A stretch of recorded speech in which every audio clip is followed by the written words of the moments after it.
Welcome back to the Deep Dive, where we break down the science behind the headlines. Today, we are on a pretty ambitious mission. We're talking about mapping life, specifically plant life, cell by cell. That's right. And it's so important because when you look at any part of a plant, a root, leaf, each cell is different from its neighbor. You know, its shape, its function, what genes are active. And if we can unlock those differences, it gives us huge insights into everything from development to how we can breed better, more resilient crops. Exactly. In human biology, we've seen this with the Human Cell Atlas. The big dream now is to build that same comprehensive map for plants, a plant cell atlas. The key tool for that job is, of course, single-cell RNA sequencing. ScRNA-seq. It lets you profile each individual cell and see which genes are switched on or off. It's been a complete game changer for animal research. But with plants, well, plants have put up a real fight. They have this incredible defense system, both physical and chemical, that has just stalled progress for years. Okay, so that's our mission for this deep dive. We're going to unpack a really elegant new solution called FXCell, and it's field-ready versions, FX CryoCell and CryoFXCell. And we're going to figure out how these methods finally break through those barriers, letting researchers map the tissues that matter most, the tough, field-grown plants that feed the world. All right, let's unpack that. Before we get to the solution, let's really dig into the problem. Why is it so much harder to get a single-cell snapshot from a plant compared to, say, an animal? It really boils down to two big categories of problems. You've got structural issues and then logistical issues. The structural one is the big one. It's the plant's defining feature, that rigid cell wall. Right. It's not like an animal cell with a soft membrane. This thing is like armor. It is. It's made of cellulose, complex polysaccharides, sometimes even lignin. And to do ScRNA-seq, you have to get that wall off to release what's called a protoplast, basically a naked living cell. And getting that armor off is a long, brutal process for the cell, I imagine. It is. It takes powerful enzymes and a lot of time. And if the cell has a secondary thickened wall, it can be almost impossible. And that leads you right into the logistical problems. Because that whole process, that digestion, takes, what, an hour? 2 hours? 1 to 2 hours, yeah. Which means you need a full molecular biology lab set up right where you harvest the plant. And that's just not going to happen. You can't put a high-tech lab in a cornfield. Exactly. And it's why so many of the current plant atlases are, frankly, biased. They're based on easy-to-handle greenhouse samples, not real-world crops. And there's another issue with that time delay, isn't there? The plant's own stress response. Oh, absolutely. Yeah. The moment you cut or wound a plant, it reacts instantly. You get these waves of calcium signaling, jasmonic acid. Yeah. It happens in minutes. So the very act of preparing the sample for the experiment, it actually changes the results of the experiment. Precisely. You're no longer measuring the plant's natural state. You're measuring its response to being attacked by your enzymes for 90 minutes. Which makes the data almost useless if you're trying to see what the plant was doing before you came along. Now, hold on. There is a workaround, right? Single nucleus RNA sequencing, SNRNA-seq. Just bypass the wall and go straight for the nucleus. It's a great point, and yes, SNRNA-seq is a useful tool. But it has some pretty significant drawbacks. For one, you often get lower quality data, fewer genes per cell, because you're only sampling the RNA that happens to be in the nucleus at that moment. And that might not be the whole story of what the cell is actually doing. It's not. The most important RNA, the messenger RNA that's ready to be translated into protein, is mostly out in the cytoplasm. Plus, nuclei are sticky, they tend to clump together, which messes up your data. Okay, so we need something that can handle the wall, avoid the stress artifacts, and work out in the field. This brings us to the core idea of FX cell fixation. Using a chemical, like Farmer Solution, to just lock everything in place first. It's a brilliant move, because it solves several problems at once. The best analogy is pickling a cucumber. You use chemicals to stabilize the structure, but you completely halt all the biological activity. So what's happening at the molecular level? The fixative. It's mostly alcohol and acid. It instantly coagulates all the proteins inside the cell. It sort of turns the cytoplasm from a liquid into a stable gel, and it also disrupts the lipid membranes. And this does two critical things. Two very critical things. First, the cell is now chemically stabilized. It's much tougher, so it can withstand the physical forces of the experiment without just falling apart. And second? Second, because the cell is essentially dead and stable, You can now attack that tough cell wall with much more force. You can crank up the temperature of the digestion to around 50 degrees Celsius. Where the enzymes that dissolve cellulose are way more active. Exactly. You're hitting the wall with the enzymes at their peak performance, something you could never do with a live, fragile cell. So, did it work? Did this actually let them get into those difficult tissues? It works spectacularly. They tried it on maize anthers, which are notoriously tough. With conventional methods, at normal temperatures, they were getting maybe 4,000 cells per anther. Okay. With the FXL method, at that higher 50-degree temperature, the yield shot up to an average of 45,000 cells per anther. Wow. That's a tenfold increase. You're basically getting every single cell out. You are. And it's not just a numbers game, it's a quality game. The old methods tended to favor the cells that were easiest to release, so your data was skewed. You weren't getting a true picture of the tissue. Not at all. With this method, the digestion was so complete that they eliminated all the clumps and debris, and they finally got an accurate count of all the different cell types, including the ones that were usually missing. Okay, so that's the first huge hurdle cleared. The fixation deals with the physical wall and the cell fragility, boosting the yield and giving you a much more accurate map. Good idea. So to recap the first big breakthrough. The primary barrier for plants in ScRNA-seq is that super tough cell wall. Right. And the FXL strategy is this two-step punch. First, you fix the cell to make it stable. And then you hit it with high-temperature digestion to let the enzymes work at maximum power. And the result, as we saw with the maize anthers, is up to a tenfold increase in cell release. You're finally getting access to all the cell types that were hidden before. But this is where it gets really interesting, because once you've dissolved that wall, you've created a new problem. You've exposed the cell's precious RNA to a whole new world of danger. You have. You've solved the structural problem, but now you have a major RNA integrity problem. The enzymes that eat RNA, called RNases, are everywhere, and the main source of them is actually the digestion mix itself. The very tool you're using to break down the wall is also destroying the data you're trying to collect. Exactly. The enzyme cocktails are typically derived from fungi, and they are loaded with fungal RNases. And this is a tricky problem because the standard RNase inhibitors you'd find in a lab, they don't work here. They don't work at all. Those inhibitors are designed to target the RNase A family, which you find in vertebrates, like us. The fungal enzymes are a totally different family, T1 and T2. The standard inhibitors are completely useless. So they couldn't just block the problem, they had to physically remove it. How did they do that without turning into full-time biochemists? They built a kind of molecular trap. It's called a GMP cephalose system. They took a molecule that these fungal RNases love to bind to guanosine monophosphate, or GMP, and they attached it to the material inside a column. Like flypaper for RNases. That's a perfect analogy. You pour your raw contaminated enzyme mix through the column, the cell wall digesting enzymes that you want just flow right through. But the harmful RNases get sucked to the GMP. They're trapped. That's incredibly clever. But is it practical? I mean, do you have to build a new one of these columns every single time you run an experiment? And that's the key to making this work for a real lab. No, you don't. They developed a simple wash protocol that strips the RNases off so you can regenerate the column and use it over and over.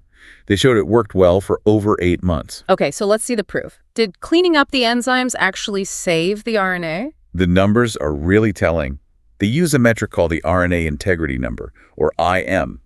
Perfect score is 10.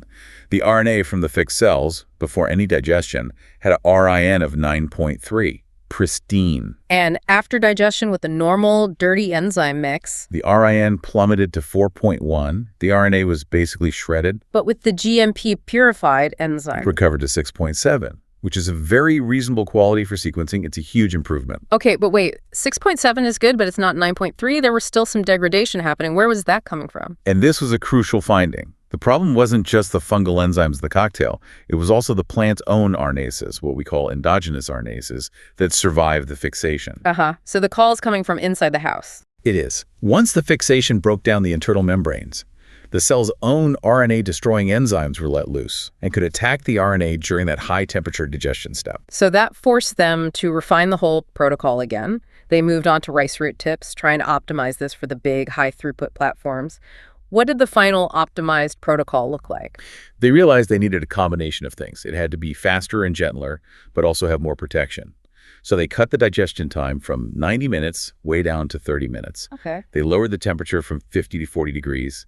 And for purification, They ran the enzyme mix through not one, but two of those GMP columns. Double purified. And what about extra protection?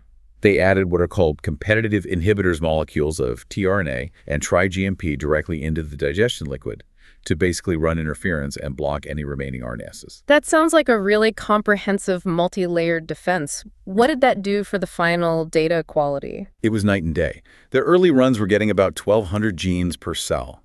With the fully optimized protocol, they were consistently getting between 1,500 and 1,650. And how does that compare to the single nucleus alternative? It blew it out of the water. In the same tissue, ScRNA-seq only captured about 635 genes per nucleus. FXL was capturing a much more complete picture of what the cell was actually expressing. This raises a big question then. We've solved the chemistry, but how do you make this work for a researcher who is, hundreds of miles from their lab? This brings us to the logistics problem. Yes, let's do a quick recap on that RNA rescue.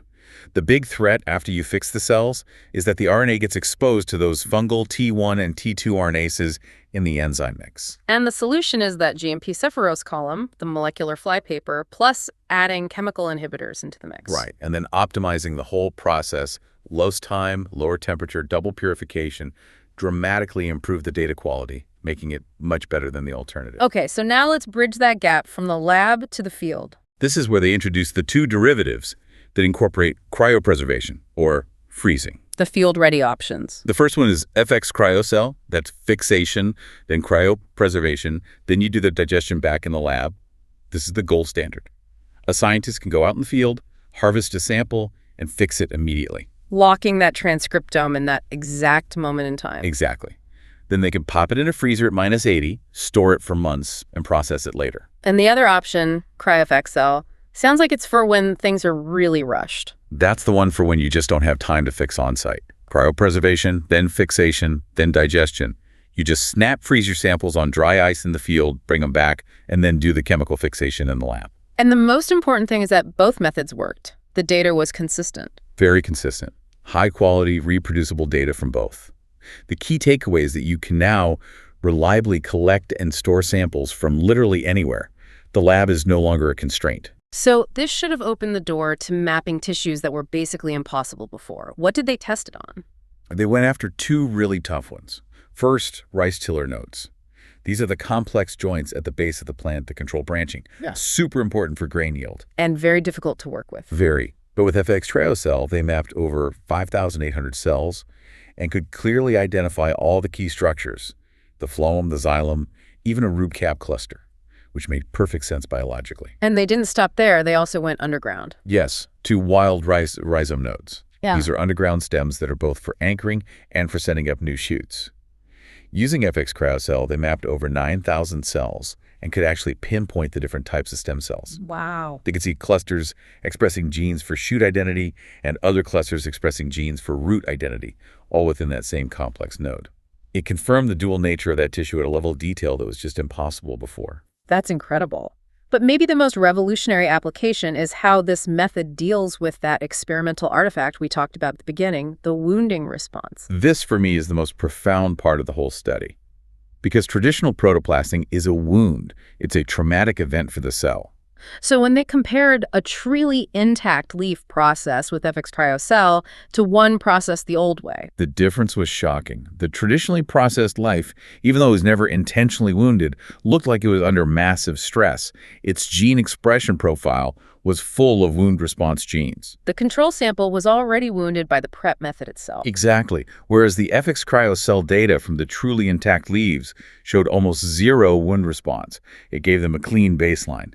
And then when they did wound the leaves on purpose, they could map the true response with incredible precision. And they could see which cells were reacting the most. Yes. They saw that dividing cells had the lowest response, which makes sense. But the epidermis, the mesophyll, the phloem, the structural and transport cells, they had the strongest and most active defensive response. What's just fascinating here is that we've gone from a chemistry problem to asking these incredibly deep biological questions about how a plant experiences trauma layer by layer. Let's quickly recap that. The FX cryo and cryo-FX derivatives finally makes ScRNA sec practical for field samples and for long-term storage. And they've been proven on incredibly tough tissues, like those rice nodes that were previously off limits. And most importantly, these methods prevent the wounding artifact that traditional methods create. This lets you study acute stress responses accurately for the first time. Revealing that the wound response is highly specific to different cell types, which is a major new insight. But of course, no tool is perfect. What are the limitations? Where does FXL still fall short? There are a few important ones. First, some cells are just too fragile. Think of a big maize leaf mesophyll cell. It's mostly a giant water-filled vacuole. Even with fixation, they just don't hold up well. Not enough protein scaffolding to stabilize them. Right. Second is shape. Protoplasts are nice little spheres. Fixed cells keep their weird, irregular shapes. This means they can clog the tiny microfluidic channels in some of the most popular high-throughput platforms. So for some tissues, you might need to use a different kind of sequencing machine that can handle larger, weirder-shaped cells. Exactly. And the third limitation is that the fixation process is harsh on proteins. It denatures them.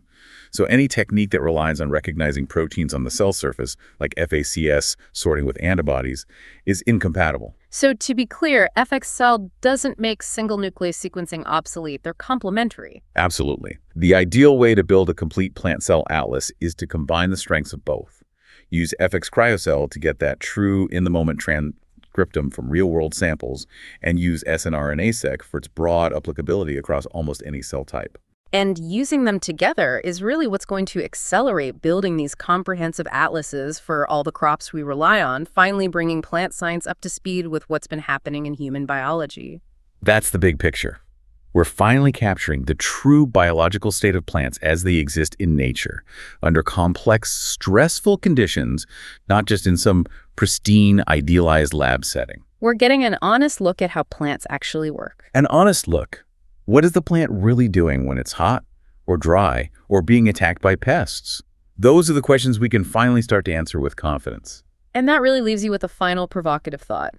If this one, standard lab procedure protoplasting, was creating such a massive artifact, if it was basically faking a wound response in countless experiments, what other common protocols might be subtly biasing the data we collect? Not just in plants, but in all of biological research. How many of the natural cell clusters and all the atlases we have now might actually be ghosts, created by the trauma of the experiment itself?